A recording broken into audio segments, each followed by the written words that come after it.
За засгийн газрын оруулж ирж байгаа тогтоолын хувьд бүхэлд нь одоо бөөний маягийн л тогтоол ороод ирлээ. Бөөнөх маягтай. Гэхдээ энэ дотор чинь бид нар бөөнөр нь одоо ярих боломжгүй олон асуудлууд байгаа. Монголын хөрөнгийн биржийн асуудал нэг тусдаа, Мяатын асуудал нэг тусдаа, Эрдэнэ үйлдвэрийн асуудал нэг тусдаа. Тэгэхээр бид нар яг нэг юм бөөнөх аргаар явж болох юм уу гүм үү? Дэмжихэд хэцүү, дэмжихгүй байх хэцүү л ийм л тогтоол орж ирж байгаа гэсэн үг. За гол нь хөрөнгө оруулалтыг татахын тулд бид нар хэд хэдэн урьдчилан нөхцөлийг манай ус өөр хангасан байх ёстой. Энэ дээр ямар бодлого байгаа талаар тодруулж асууя. За нэгдүгээрт хөрөнгийн бирж болвол хамгийн чухал одоо энэ хөрөнгийг эргэлтэнд оруулах хамгийн чухал бидний гол хэрэгсэл манай Монголын хөрөнгийн бирж. Хөрөнгийн биржийн 15 хүртэл хувийг гаргахаар нөгөө гадаадын хөрөнгө оруулагчид энийг хэр сонирхох юм бэ? Ялангуяа би бол хөрөнгийн биржийг dual listing буюу давхар Гонконгийн ч юм уу өөр бусад улс орны хөрөнгийн биржээр давхар гаргах ёстой гэж харж байгаа. Ийм бодлого юу нь явж байгаа юу? Хөрөнгийн биржийнхэн бас хариулах байх. За хоёрдугаарт хөрөнгө оруулалтыг татах бодлогын үед давхар татврын гэрээ, за өөр бусад одоо татврын хөшүүргүүд байдаг. Тэр энэ татврын хөшүүргүүд, энэ татврын бодлогууд нь юу нь хаана байгаа вэ? Бид нар чинь нөгөө офшор бүс гээд Хонконгийг офшор бүсэд зарлцсан. Тэгсэн мөртлөө хамгийн их хөрөнгө татах боломжтой газар нь тэнд байгаад байдаг. Тэгээд дотооддоо болохоор хөрөнгө татах тухай яриад байдаг. Ингээд хоорондоо ерөөсөө авцалдахгүй хөрөнгө оруулалт татах урьдчилан нөхцөл ерөөсөө бүрдэхгүй байгаа байхгүй юу? Тэгэхээр энэ дээр ямар бодлого байгаа вэ гэдэг ийм асуулт. Үндсэн нэг гол үндсэн багц асуулт. За хоёрдугаарт улсын хурл бол үндсэндээ хувьцаа эзэмшигчийн эрхийг хэрэгжүүлээд компаниар бол тузад одоо энэ эрхээ шилжүүлэх гэж юм гэсэн үг тийм. За та нар хувьчлаа гэдэг эрхээ шилжүүлэх гэж байна. Тэгвэл хувьцаа эзэмшигч энэ шийдвэрийг гаргахынхаа өмнө заавал due diligence хийсэн материалтай танилцдаг, заавал санхүүгийн хөндлөнгийн аудитын дүгнэлттэй танилцдаг. Гэтэл бид нар ерөөсөө ийм одоо дүгнэлтүүдтэй танилцахгүй нэг юм нийтдэн дүгнсэн тоонуудын одоо тоонуудыг хараад бид нар шийдвэр гаргах гэдэг юм л да. Тэгэхээр ийм шийдвэр гаргахад бол хангалттай материал бол улсын хурлын гишүүдэд бол ирсэнгүй. Эсвэл манай гишүүд бас дотроо бас мэдж байгаа юм болов уу, ямар учиртай юм бол гэж бодож байна. Тэгэхээр ялангуяа энэ зах зээлийн үнэлгээ эрэлт зэргийн судалгаа гэдэг ингээд энэ компани болгоны чинь судалгаанууд өөр байгаа. Компани болгоны due diligence-үүд бүгд өөр гарч байгаа. Тэгээ энэ олгоныг бид нар харж иж энэ хувьцаа эзэмшигчийн эрхийг хэрэгжүүлэх юм шийдвэрийг гаргамаар байна. Тэгэхээр энэ дээр засгийн газрын зүгээс гишүүдийг хизээ энэ бүх мэдээллээр хангах вэ гэдэг ийм асуулт байна. За 3 дугаарт нь хамгийн сүүлийн асуулт байна. Ер нь ихэнх ингээд компаниудыг харахаар энэ жагсаалтыг харахаар төрж 51% үлдээнэ гэдэг. Тэгээ төр 51% үлдээхээр хөрөнгө оруулагч энийг чинь сонирхох юм уу? Менежментэд орох боломж ерөөсөө байхгүй. 15% хувьчилж авсан, 10% хувьчилж авсан хөрөнгө оруулагч менежментэд оролцох нөхцөл ерөөсөө байхгүй шүү дээ. Тэгэхээр эн чинь өөрөө нөгөө хөрөнгө оруулагчийн сонирхлыг татахгүй. Менежмент өөрөө ерөөсөө сайн болохгүй гэсэн үг тий. Тэгэхээр ингээд яг энэ тоонууд чинь яг улс төрийн зорилготой гараад байгаа тоо юу эсвэл эдийн засгийн тооцоол дээр үнэлж байгаа тоо юу гэдэг дээр эргэлзэхэд хүргээд байгаа гэсэн үг. Тэгэхээр энэ дээр бас хариултаа өгөөч гэж хүсье. Тэгээд нэмж тодруулах хариултын дараа авъя. Бямцог сайд хариулна. За бөөнд ч гэсэн биш үү гэж тэр 3 чиглэлээр бас энэ компаниуд ангилсан байгаа. Нэгдүгээрт нь одоо бизнесийн одоо өрсөлдөөнд байгаа компаниудыг аль болох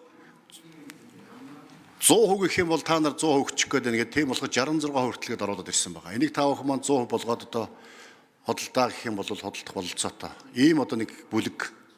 За хоёрдугаарт нь стратегийн ач холбогдол бүхий учраас төрд 51%, 51-ээс дээш хувь нь байж их ёстой маа гэсэн компаниудын 49 хүртэл хувийг одоо бас хувьчлаа гэсэн хоёр дахь бүлэг.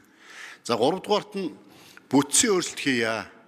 Энэ нийгмийн ачаа үүрдэг. Дээрээс нь одоо гаццаа авахгүй ач холбогдолтой учраас байх ёстой гэсэн компаниуд дээр өөрчлөлт зохион байгуулах, бүтцийн өөрчлөлт хийх, засаглалыг сайжруулах гэсэн юм одоо 3 бүлэглэлээр компаниудыг бас бүлэглэж оруулж ирсэн байгаа гэдгийг танд бас хэлье.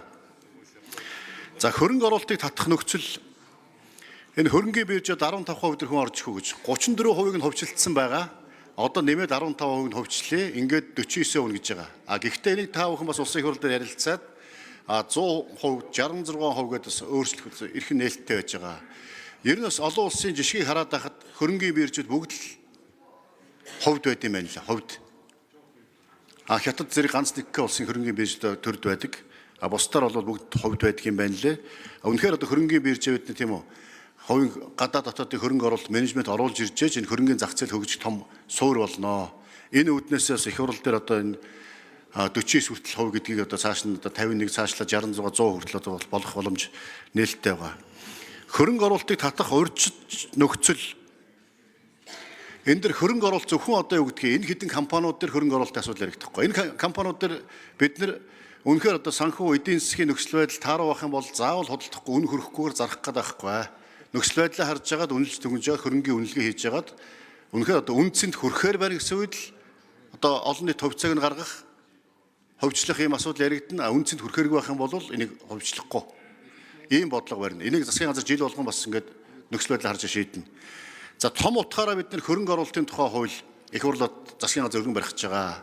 Эдийн засгийн хэрэгслийн тухай хууль, бизнес эрхлэг дэмжих одоо бизнес эрхлэг дэмжих одоо баялаг бүтээгчид дэмжих багц хууль гэдэг энэ том одоо эрх зүй орчнууд маань бас Монгол улсад хөрөнгө оруулалт орж боломжууд бий болох байхаа. Зөвхөн одоо юу гэдгийг энэ хэдин компаниуд дээр ш Монгол улсын одоо бүхий салбарт, уулуурхаан салбарт, боловсрол аж үйлдвэрийн салбарт импортыг орлох үйлдвэрүүдийг дэмжих, экспортыг дэмжих гээд бидэнд бодлогын томоохон тулгамдсан олон асуудал байгаа.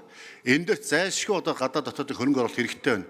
Тийм болохоор гадаад дотоод гэхгүй энэ компаниудаа дэмжсэн, хувийн хвшлээ дэмжсэн, бизнес эрхлэлээ дэмжсэн томоохон бодлогын асуудлыг засгийн газар их хурлд ойрын үед өргөн барихаар бэлдэж байна. Энэ зайлшгүй хийх шаардлагатай болцсон байна. Пассажир гишүүн тодруулна. Яг хуцаа эзэмшигч шийдвэр гаргахдаа хамгийн түрүүнд харж үзэх ёстой, танилцах ёстой материалууд бидний гарт байхгүй байна л гэж хэлээд байна л да.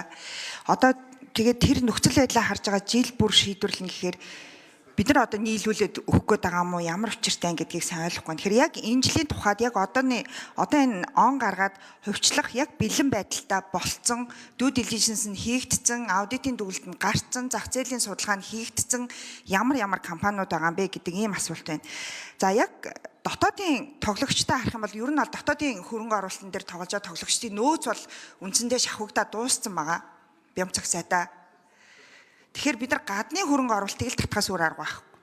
Тэгэхээр нөгөө хөрөнгийн бирж чинь өөрөө яг хамаг гол юмныхаа ингээд боомлоод ингээд суучихлаар хөрөнгийн биржийн асуудлаа гадаад зах зээл дээр давхар гаргах тухай бодож байгаа төлөвлөж байгаа зүйл байгаа юу л гэж асуугаа. За тэгээ хамгийн сүүлд нэмэлтнийг юу авчи дарга. Нэмэлт 1 минут пассажир гишүүнд өгье. За хамгийн сүүлд нэг юмыг нөгөө их хурлын тамгын газар болоод улсын хурлын даргад нэг хүсэлт байгаа. Юу гэвэл одоо энэ жишээ нь энэ тогтоолын хүний эрхэд үзүүлэх үр нөлөө гэд хүснэгдэлсэн ийм материал ирж байна. Бид нар хавар хууль тогтоомжийн тухай хуулийг батлахдаа улсын хурлд орж ирж байгаа бүх хууль тогтоомжууд дээр хүний эрхийн үр нөлөөний үнэлгээг сайжруулах ийм хэд хэдэн зохицуултыг баталсан. Одоо болтол хууль зүйн яам энэ холбогдох журмыг нь батлаагүй байгаа. Үндсэндээ хууль тогтоомжийн тухай хууль заасан хүний эрхийн нөхцөл байдлыг хангасан байх энэ хуулийн зохицуултууд ерөөсөө амлаагүй өнөөдөр хүртэл явж байгаа. Тэгээ одоо яг энэ тогтоолын хавсралан дээр ч гэсэн яг харагдаж байна. Хүний эрхэд үзүүлэх үр нөлөө гингүүд хүний эрхэд ямар нэгэн сөрөг үр нөлөө байхгүй эсвэл хамааралгүй гэл ингээл хүснэгтлээд ороод ирж байгаа хгүй. Гэтэл дулааны цахилгаан станцыг хувьчлах чинь өөрөө хүний суур үндсэн эрх дулаан байх, эрүүл аюулгүй орчинд амьдрах эрхэд шууд нөлөө үзүүлнэ. Тэрнээс яаж бууруулах юм бэ гэдэг бодлого ямар нэгэн зүйлийн дээр огт судалгаа орж ирээгүй байна. Тэгэхээр цаашид За энэ пассажир гишүүний асуудлыг анхаарах хэрэгтэй. Хүний эрхийн зөрчилтөө хууль тогтоомжийг их хурл цаашдаа хүлээж авахгүй шүү. Одоо парламент хэмээн дээр ороод үзээрэй. Нөгөө AI шинжилгээгээд булан нээгдэж байгаа. Туршилтын 3 сар ихэлсэн. Тэр AI шинжилгээнд дээр хуулиа апплод хийгээд оруулахаар хүний эрх зөрчиж байгаа бүх заалтууд наад эдийн засгийн эрх чөлөө зөрчиж байгаа, улс төрийн эрх чөлөө зөрчиж байгаа заалтууд чинь ингээ гарч ирнэ. Тэр засгийн газраас хууль мэдээлээд хэрвээ хүний эрхийн зөрчилтөө бол хуулийг шууд одоо буцаа гаргах хэмжээ авнаа. Тэгэхээр энэ хууль зүйн яам энэ журмыг гаргаж чадахгүй байгаа бол их хурл өөрөө гаргаад шаардаад явна шүү гэдгийг хэлье. За асуултанд хариулт авлаа. Чинбаатарын